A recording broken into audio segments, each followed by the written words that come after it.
I'm going to start by asking for the Do Get Me Started program to have, I had Andrea Wickham as our first person, so I think Chris, if you'll be our gentleman on the panel to tell us a little bit more about Vancouver's first journey, first steps getting into Passive House and what that meant from a policymaker's perspective. Thank you.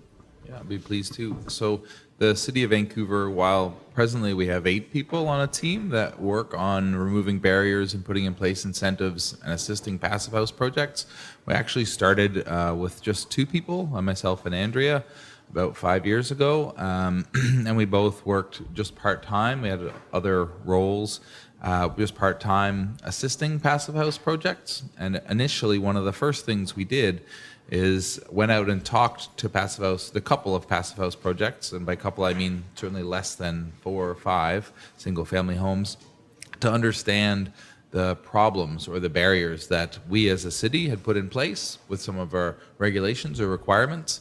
And we worked as individuals to remove barriers for initial projects. So we essentially made friends with individual projects to understand what the barriers were, and then started to work to remove individual barriers.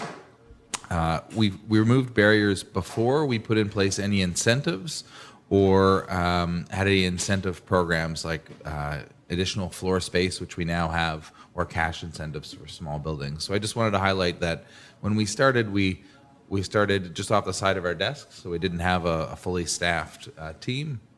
And we started just trying to understand from the few that were doing Passive House what the barriers were, and started to remove those barriers. And that built a lot of goodwill, and we had some good early success with a few developers that that relationship was helpful for them in completing projects on time and on budget, and that built goodwill in them coming back to do a second and a third project. And their peers also heard about it, so it certainly wasn't rocket science or even building science. It was just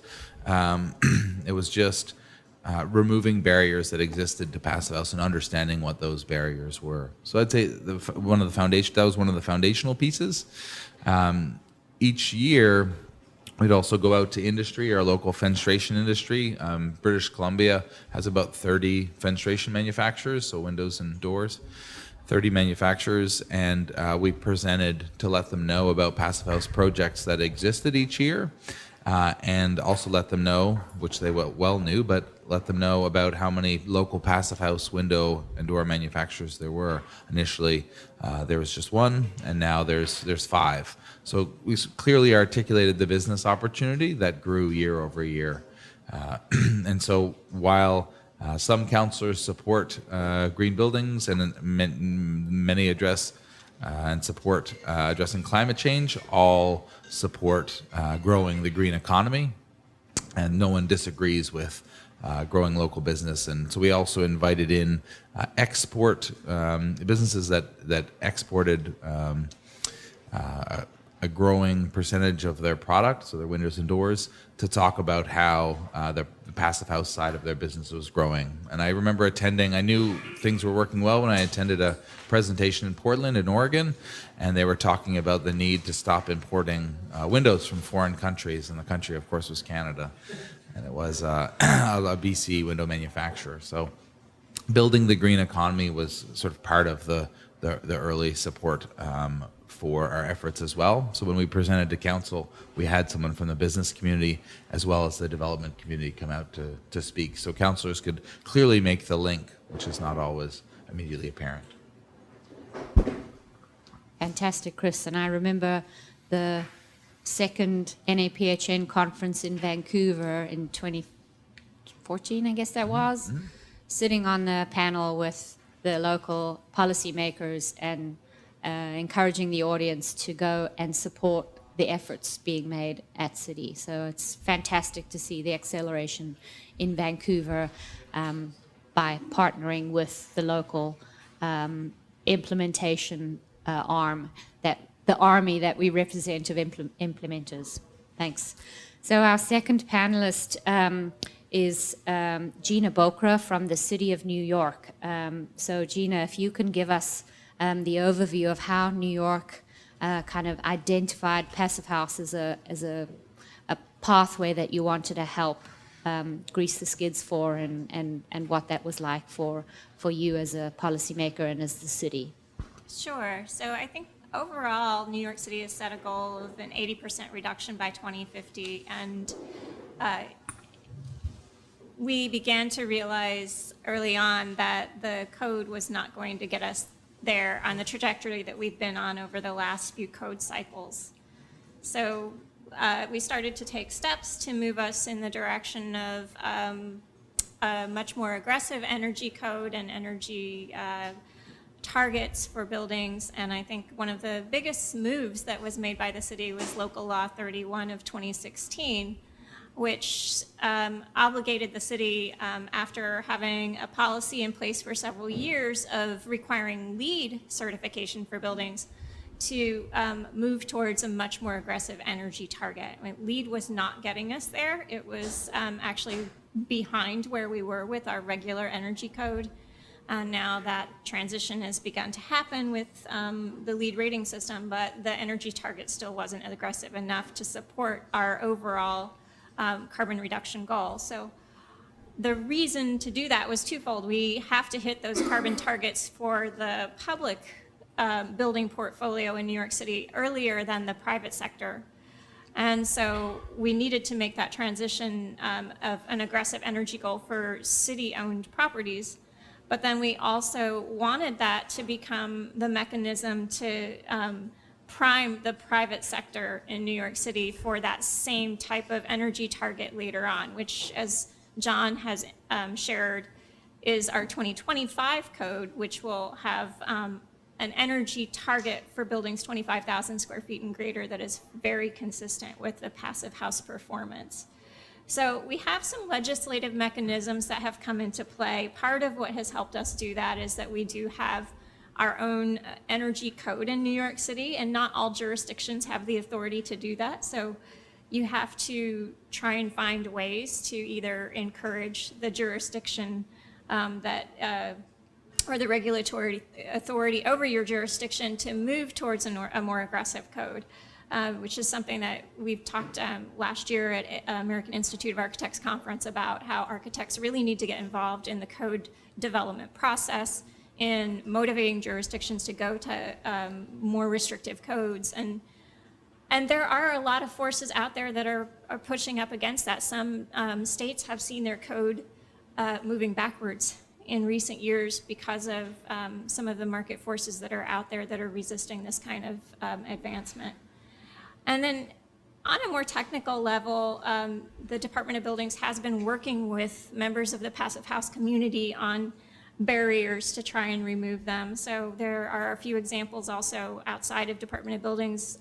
We have changes that happened in our zoning resolution to recognize the fact that if you increase the insulation in walls, we have the Zone Green resolution that allows an architect or designer or owner to take a deduction for that space that they've lost in trying to achieve higher performing envelopes. So that's an incentive that a lot of designers have taken advantage of in New York City.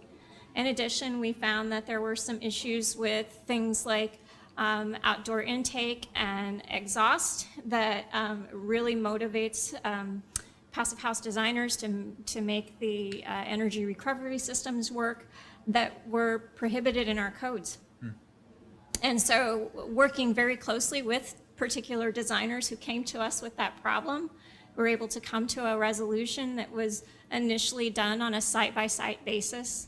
And coming in our next mechanical code, those changes will be codified, and the Passive House community will no longer have to come to the department to say, I need a determination on it because I'm trying to get these two sources closer together.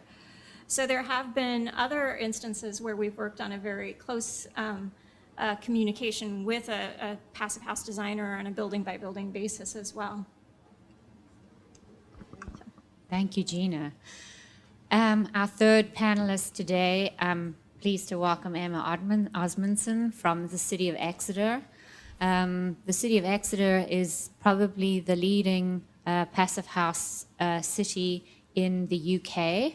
And Emma, I believe, is very much responsible for that leadership role in the UK. So I'm very excited to hear how Emma started on her passive house journey and how you brought your team along with you. So Emma.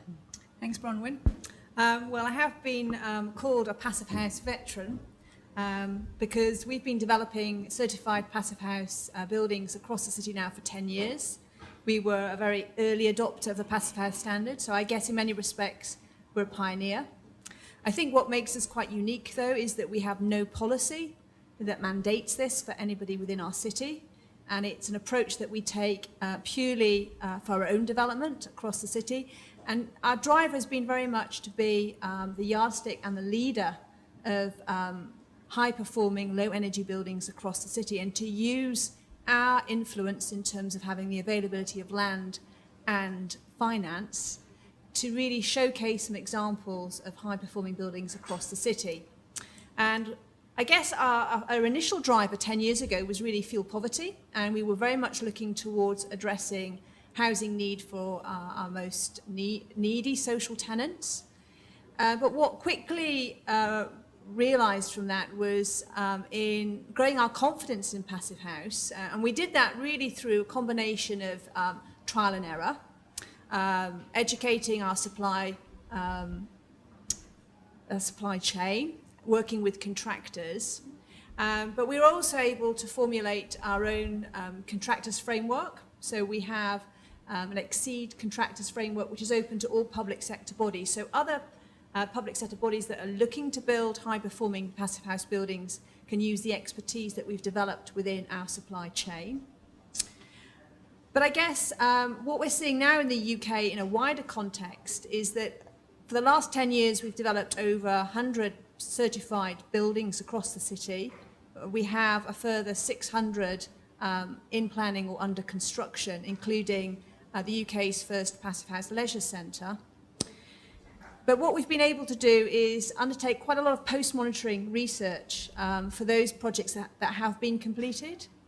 And that research we've been able to share within the public and private sector.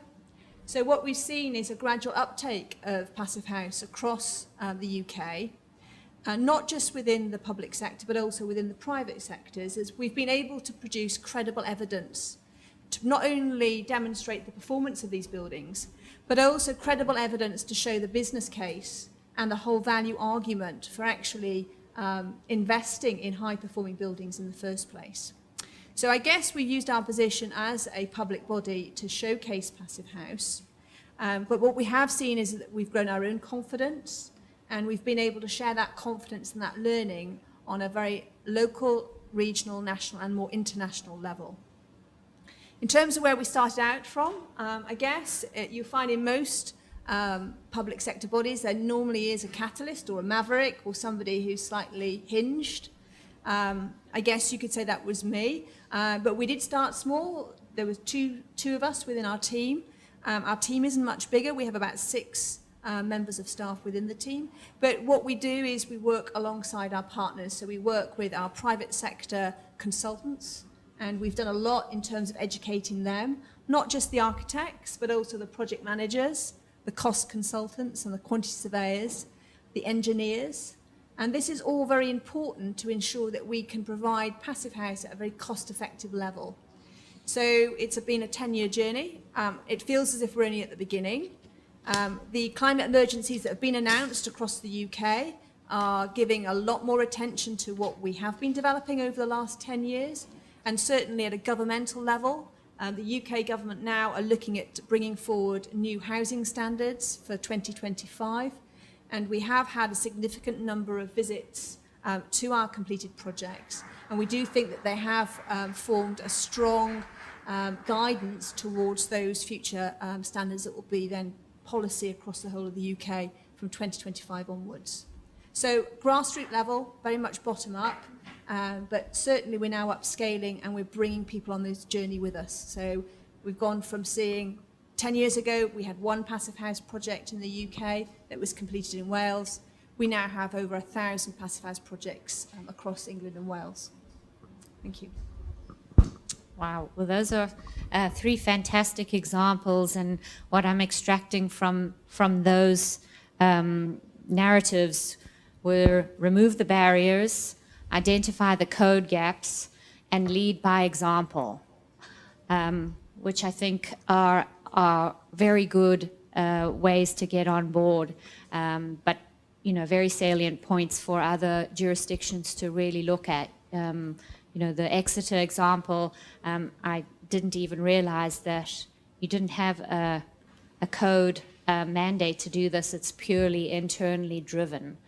And I think a lot of cities have the opportunity to do this. New York has also utilized this, and I believe, Chris, Vancouver is doing this too, where your own city-owned buildings are now required or being issued for renovation or new construction. The RFPs actually include passive house design requirements. I think this is transformative. So I'd like to ask, I've got a few questions that I will ask of the panel, and then I will open it to the audience and our other policymakers. We have other fantastic policymakers with their own examples of how to get started that I'd like to give the opportunity to contribute to the conversation here. So one quick question I always like to know, what, Andrea, you mentioned that, beg your pardon, Gina, you mentioned that you and John were sort of the first two leaders in your city to really pick up on passive house. Can you tell me about the rest of your team and have you built a team of people, expertise? And I ask this of all the panelists, who's on your team now, and how did you grow that team of supporters within your city administration? All right, great, thank you. That's a good question. And I think on the Department of Buildings side, the team is around 15 architects and engineers focused mostly on compliance. And I'm glad you asked the question, because I think one of the really key issues, if you are in a city where this is a policy-driven approach, unlike Exeter, enforcement is key. If you have even the best net zero code on paper and there's no enforcement, you will not get there. And so New York City has a robust enforcement program for our energy code, which is going to be much more important in the future as we have these much more aggressive energy targets. And we've seen evidence across the United States, certainly in compliance reports back to the Department of Energy, that where there is weak enforcement, there is low code compliance.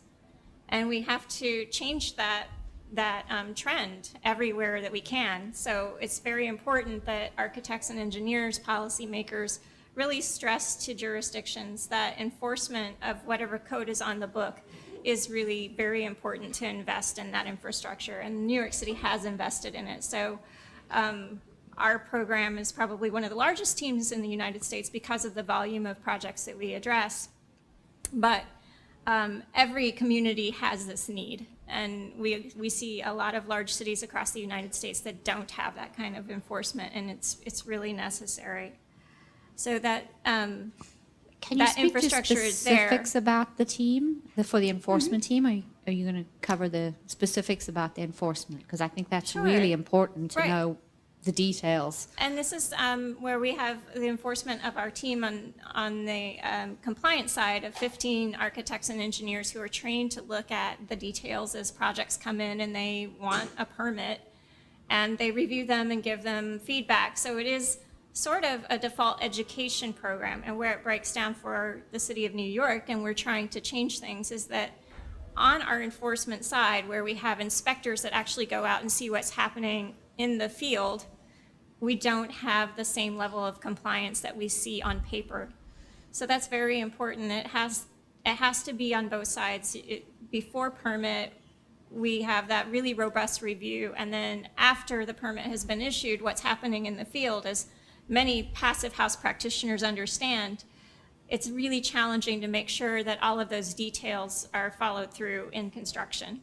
And so that's where we're, at the Department of Buildings, we're trying to make some changes, and we've been beginning to beef up that side of our team, which is a far too small number of individuals. I try not to say how many people we're covering with the boroughs, because it's sorely inadequate. But it also demonstrates that jurisdictions really have to be willing to invest in that type of enforcement program. And I would have to ask John to talk about the size of their team under the mayor's office. Maybe you can add to that. John, did you want to loan a microphone? Can we get a microphone to John so that we don't have a roving one? All right, I will be the roving microphone. Hold on a second. Sure. Okay. It's Thank like you, Gina John. said, woefully inadequate. Okay. We can help you with that, John. Well, it's government, right? So you get funding where you can. Everything is always being chasing dollars after, and there's always another priority, which is equally important. And so it's a competition in a sense. We make do in terms of like chasing down grants, and fortunately there is a philanthropic network out there that does support this kind of thing. At the same time, New York City is also viewed as often well coffered and not necessarily on the receiving end, and that there are more deserving communities out there. So it is a constant struggle. It always feels like we are at least half the staff that we actually would ever want to be at any one point in time, but we make do. And what we have had in New York City that may be not necessarily emblematic of the rest of the nation is very strong local political support. And if it were not for that, we would not have been able to do some of the things that we've been able to do recently. Thank you, John. Chris, would you like to tell the Vancouver story of your team building? Sure, yeah, I would certainly reflect on the importance of enforcement. For those that don't know, Vancouver is a city of about 600,000 and change in terms of the number of people. And our building inspections team is about 20 people. 4 of those individuals are trained and certified passive house tradespersons. So if you're a passive house project, you get a passive house inspector that comes to your site. So they understand what you're trying to achieve, because a lot of the role of inspector is dealing with code minimum projects, which is a very different enforcement. About a third of my role is supporting the inspectors, both with education and information, and also going out to site. And they might say, "Oh, I'd like you to come out to 1234 Anywhere Avenue and have a look at this. I don't think it meets the intent of the achievement of passive house." And we'll go out and have a look and see if something needs to be swapped or removed. We've put a lot of effort on enforcement and involving the certified passive house consultant and the certifier, and receiving letters from the certifier both at the design stage and then through construction. So we really do put a lot of work on the certifier, and then we do some checks of their work. But we've created a parallel process. If you're a passive house project, you don't have to necessarily fill out all the same forms and go through the same energy models as a code minimum project or a project that's not pursuing passive house. So we're trying to remove that duplication. Aside from the inspections team, we have 2 engineers that review the larger projects, both passive house and otherwise. And we also have 2 individuals that work on one of them on the low-rise projects and reviewing the proposals for instance, their air tightness plans. We require that every project that's pursuing passive house present us with their air tightness plan. What are the materials you're using?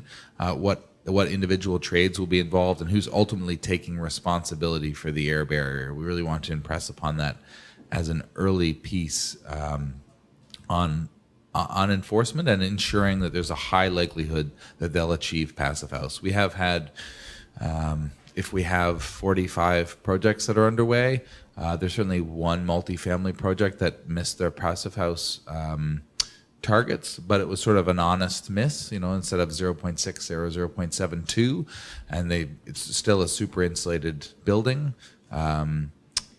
but we try to avoid those by having in place an airtightness plan as well as indications and plans and letters from the certifier to say if this building is built as designed, it should achieve Passive House certification, and then at mid-construction having inspections to ensure that they're on track. And if someone's swapping out a window, for instance, they may have specified a Passive House window and they're swapping out for a cheaper window that they believe is equivalent performance, I mean, we've issued stop work orders until that's remedied and fixed.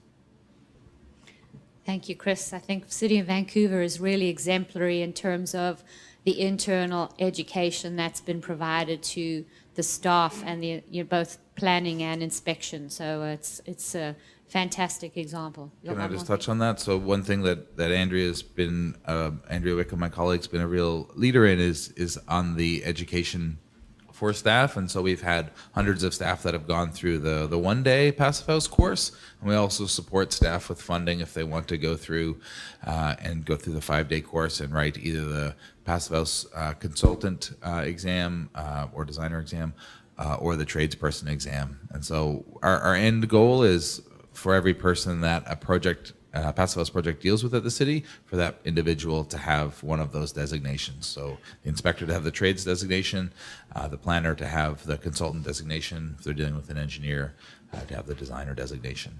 That's our end goal, but we've certainly put a lot of effort into the training and education of staff, both with formal training, like day-long Passive House, and also informal sort of lunch and learns, or just speaking at their team meetings, so they understand what Passive House is.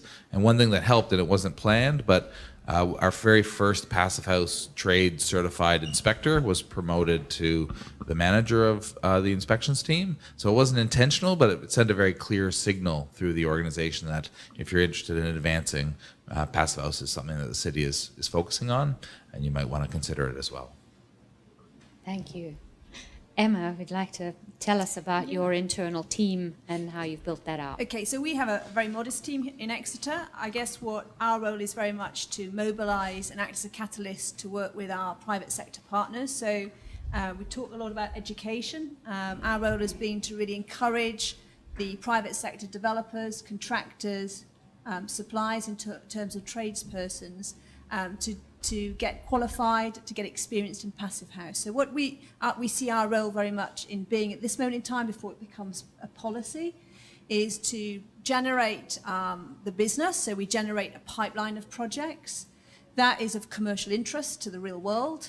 And therefore, we encourage, and we certainly make it a condition of our tendering process in terms of procurement, for those tradespersons and those individuals involved with the projects to get Passive House certified training qualifications.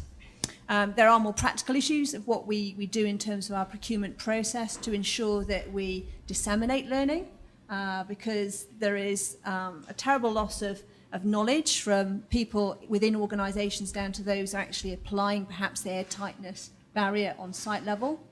So we do a lot of training with our in-house team with contractors to assist them with their toolbox talks, providing posters that can go into the restrooms.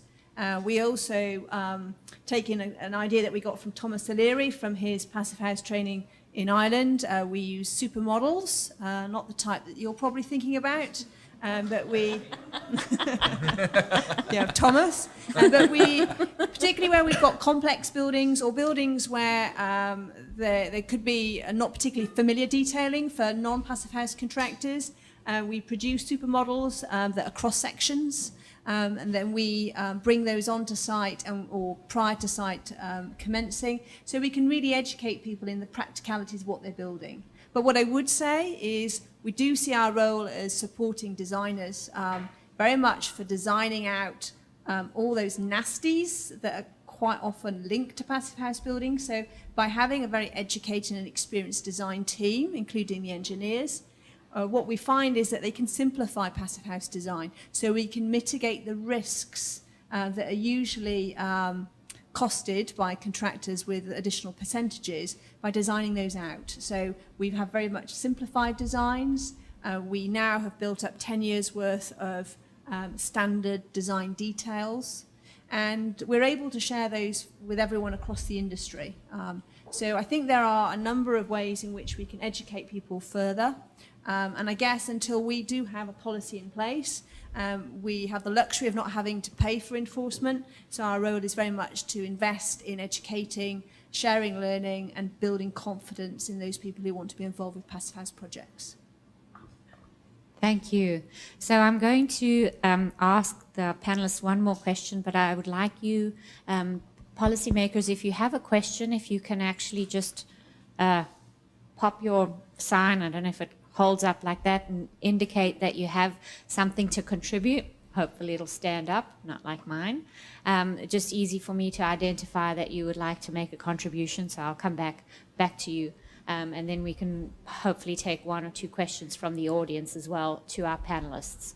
So the second question I have for the three of you would be, if there was one word of advice that you would like to share with our policymakers here about what is something that you would really recommend doing. So a positive, absolutely, this shouldn't be missed story, if you have one that you can share. And I'll let you guys identify who wants to go first on that, so not to put you on the spot too much. Anybody? I'll jump in first. And I think it was mentioned before, passive houses, especially with new buildings, is our easier challenge at the moment. John is probably going to talk a lot more later today about Local Law 97, which caps emissions on existing buildings. Existing buildings are our much bigger challenge. So I'm really excited to see how the Passive House community in New York City begins to help us on that transition, because they've been very effective in helping us prove to the market that these very low energy, high performing buildings are very possible. So I think that one mechanism that is really necessary for any community that wants to start going down that road and looking how we address this challenge with existing buildings is you really need a benchmarking policy. Owners need to have transparency and really understand how their building is performing compared to other buildings in the market, so that they can begin to understand what things might they need to do and start to establish a pathway to get there. Thank you, Gina. Emma and Chris, your must-do, how to get into Passive House to get started. But I wouldn't do what I did. I hadn't actually visited a Passive House building until I built one. So I would strongly recommend that you go and visit some Passive House projects, and either NFIT, retrofit projects, or new build projects. Take your political leaders, because they can be really influential in terms of your journey to upscaling Passive House. But I think the one advice I'd give to everyone is just don't give up. You will come against a number of challenges, and you will get pushback from everyone in the industry that perhaps aren't as enthusiastic as we are to Passive House. But don't give up, because we've been on a 10-year journey, and believe it or not, it does get a hell of a lot easier. Fantastic. Thank you, Emma. I guess my piece, my sort of one quick start that worked really well for us and was very low cost. As a city, we started to host monthly Passive House user group events in the basement of City Hall. It was for practical purposes. City Hall in the evenings is very easy to get a room. There's very few people at City Hall, but by hosting it at City Hall, it gave it gave an official sort of status to Passive House. This is a thing the city is really considering. The city is really putting some weight behind, and it not only provided an opportunity to understand what barriers existed by hearing from practitioners, but it also allowed us to communicate, just so everyone knows, we have a fire hall that's going to go out to tender in the next few months. If you're interested, here's the supply chain procurement person you can follow up with. So people clearly see the connection of work that was available. And we'd also have presenters presenting on Passive House projects both in Vancouver, and then it was also often web conferenced with other municipalities nearby, so they could see the action and the number of projects. we had it was a local individual that many of you may know, Monty Paulson, and he organized those events, and the city provided the space, which was free. And then we had a very small budget, I think maybe $200 a month for pizza. So there was food, so you could come and you could have a very modest meal, but also get to learn about Passive House. And it evolved into slightly more formal educational opportunities, but it was a real opportunity to connect with the community after traditional business hours to understand what the challenges were, what the opportunities were, and see the movement growing month over month. And we talk about the number of new projects and the new city processes that had developed, so people could also see the link of, oh, I gave that feedback, and then now it's 9 months later, and the city has a process for the challenge that I raised. So that was one kind of very low cost quick start that I would definitely do again. It worked quite well. And I'll just say the last piece is it was separate from a formal Passive House structure, which I think was helpful. It was a industry and city led initiative. Fantastic. All right. Anybody? Maxwell, you have a question, and here, why don't I come and bring you my mic?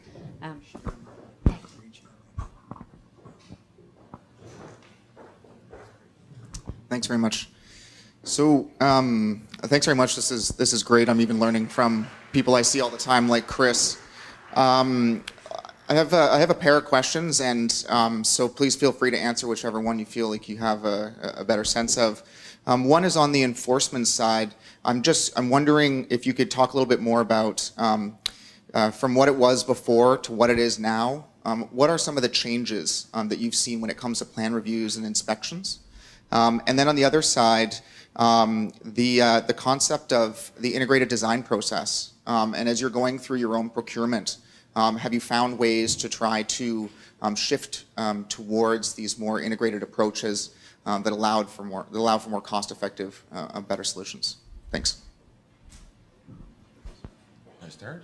Sure. I'll start with your enforcement question because that's I'm much more in the weeds with enforcement and compliance on a day-to-day basis. And when our team started in 2013 to begin to transition the industry, the process at that time was that all of the applicants were supposedly meeting the code and putting all that information on their drawings, and they had a set of sheets that they had to include, and then there would be a paragraph with a statement, on my honor, I'm meeting the energy code.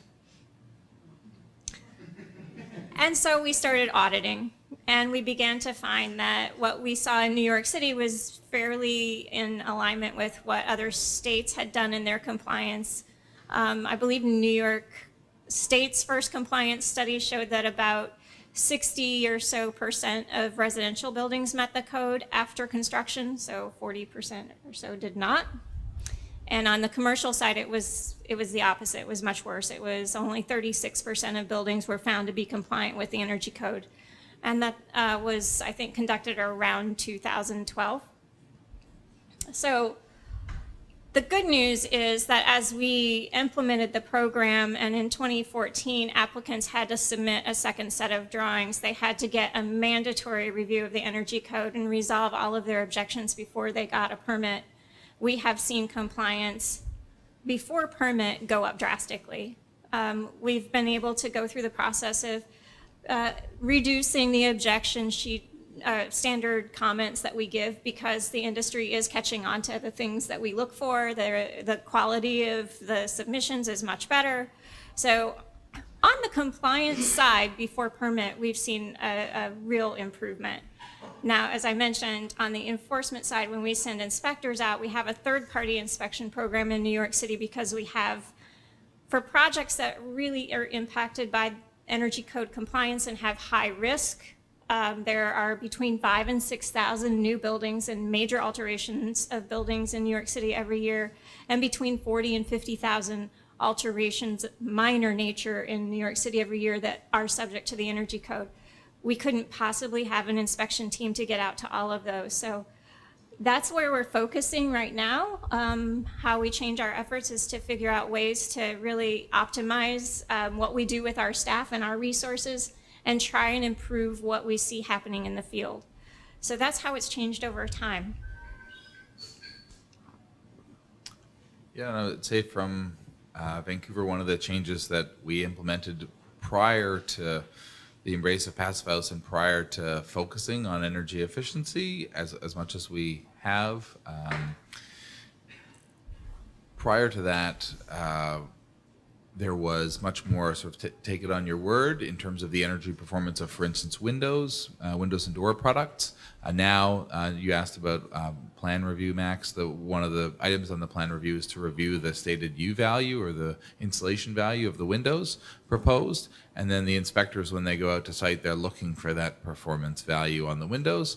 And we've had probably a dozen projects where the windows have had to be removed and either destroyed or shipped to be used in a non-conditioned building, or at least outside of our jurisdiction. And we communicated that very broadly. And there's certainly significant cost impacts for a project that has purchased windows, certainly tens of thousands of dollars even for a small project. So Passive House aside, incorporating energy into inspections and plan check, which historically have been more focused on life safety. I mean, if you look at the development of codes, they were historically very focused on life safety, and now we're embracing energy and climate as sort of the broader societal life safety. And inspectors are getting on board with that, and we're improving our processes. So we're asking that the energy performance be declared, and then we're spending time and supporting inspectors with additional resources to verify the energy performance on site. Shall I pick up on integrated multidisciplinary teams? I should just say that as well as developing Passive House buildings, all our buildings are climate resilient to 2080. We work with climate scientists, and they're also healthy. We work with building biologists, so we work to the German IBM 2015 standard. So we have quite a large project teams on all our high performance building projects. We're obviously governed by public procurement rules, like every public body. So we are very careful on how we procure by our invitation stating that we want integrated teams and giving teams the freedom to work with consultants that they're comfortable with. And I think that's quite important, particularly from an architectural and mechanical, electrical and structural engineering viewpoint. To date, we've always been successful. We don't necessarily specify that we want a Passive House qualified architect. We're happy for an architect who isn't Passive House trained to work alongside a Passive House consultant. But obviously we go down the full certification route, so we implement the PHPP program. But we do consider that a fully integrated, coordinated team is of paramount importance. And we also then want to ensure that our procurement of our main contractor is done in a way that brings the contractor in as part of that team very early on. So we have a very comprehensive team of both the designers and the constructors that can really work through the construction details ahead of start on site, and also to play that really important role of disseminating information. So by having an informed client, an informed project consultancy team, and then a contractor team who might be unfamiliar with Passive House, and a lot of them still are, but then disseminate the information to them, so then before they start on site, they're as informed as they can be. Thank you, Emma. So I think what I'm hearing from that is the leadership by leading by example from the cities, and from Chris's story about also hosting events really is a very strong signal that can be easily sent to communities about where the city intends to go. I think that's pretty powerful and a very low barrier to entry to start with that. Any audience questions? Buck will be able to pass the microphone around for our panelists here. There's a couple out there, Buck in the far corner. Thank you.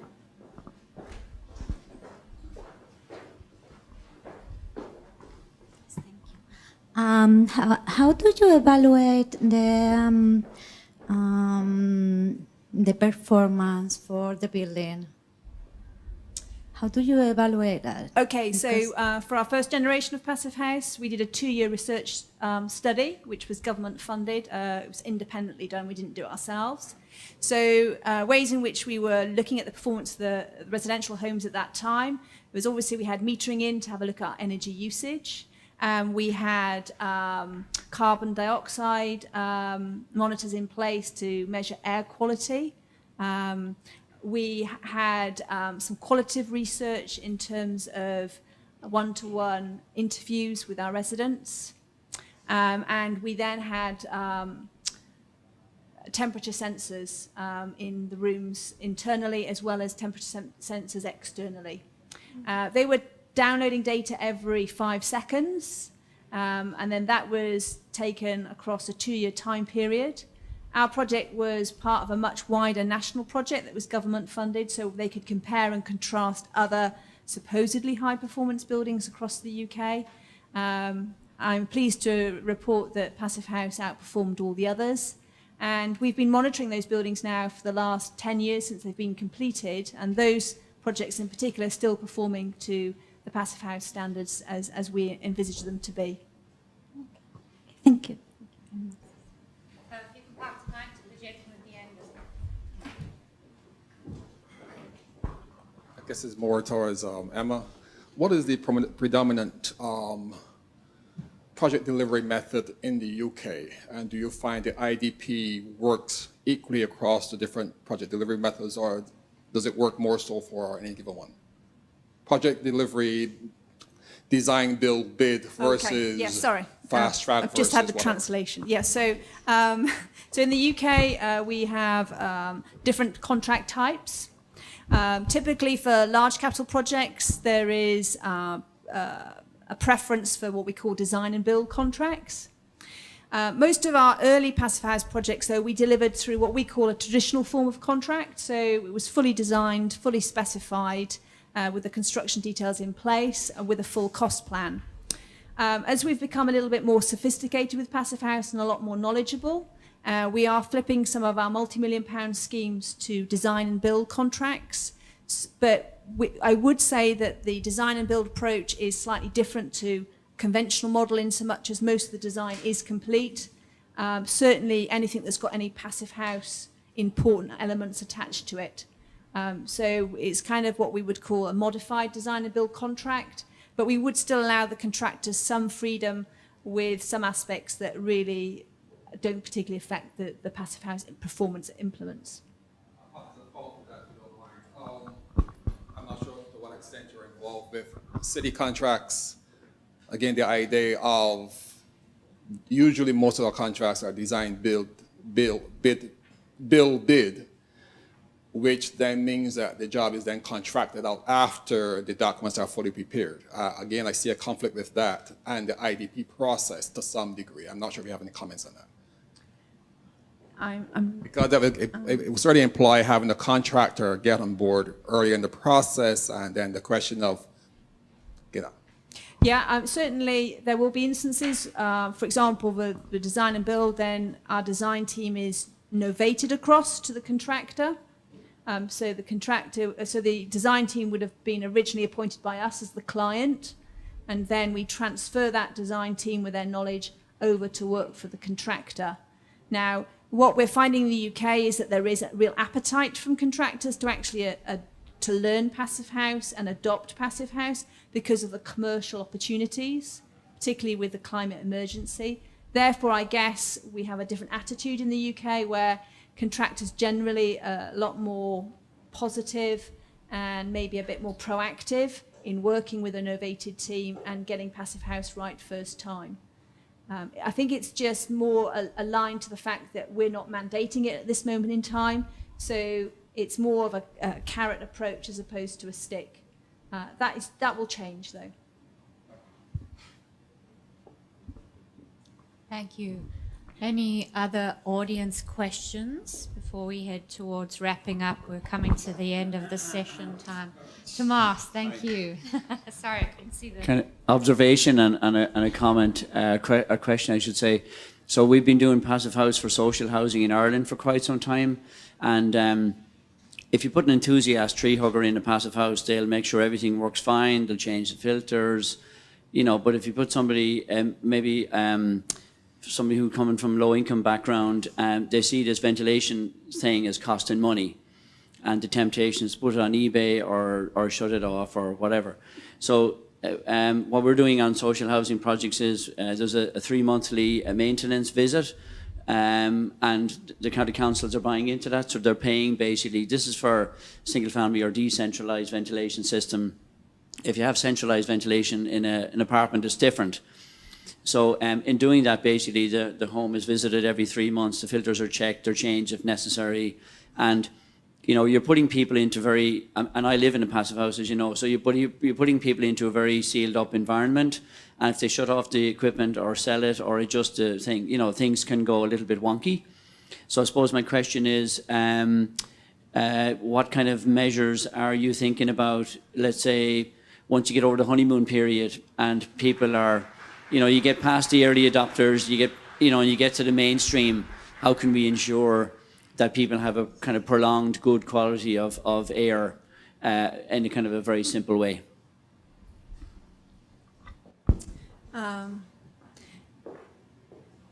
We've got 10 years worth of over 100 households that are now passive house. What I would say is out of those households, 60% of those households haven't needed to put their heating on for the whole lifetime they've been in their homes. That's how energy efficient and high performing these homes are. Thomas, you're correct. When we built our first generation of passive house, there were a lot of myths about passive house, and there were some fears about people moving into their new passive house homes. What we've been able to do through our 6th generation of different passive house builds is actually simplify some of the controls. And what we do now is we have the MVHRs on 24/7, so none of our residents can actually switch it off. And we've been able to really educate our tenants in terms of the costs associated with energy. What the post-monitoring studies are very good at illustrating is that actually there are a lot of hidden energy costs that residents aren't aware of, and typically those energy costs are for the appliances that they constantly leave on, which often they, with the decarbonisation of the grid and moving to 100% electric, people get confused in terms of what's costing for heating and what's costing for their own charging facilities. In our original passive house projects, we did seasonal visits to our residents so they could get used to living in their passive house homes. But what I would say now is, over the years, increasingly we do less training, because as more and more people have passive house homes or become familiar with them, we tend to find that people are quite natural at getting used to living in a high performance home, and they very quickly realise that they don't need their heating on. The only one area that they probably would like to fiddle with is the MVHR, and that's why we put it on the override 24/7.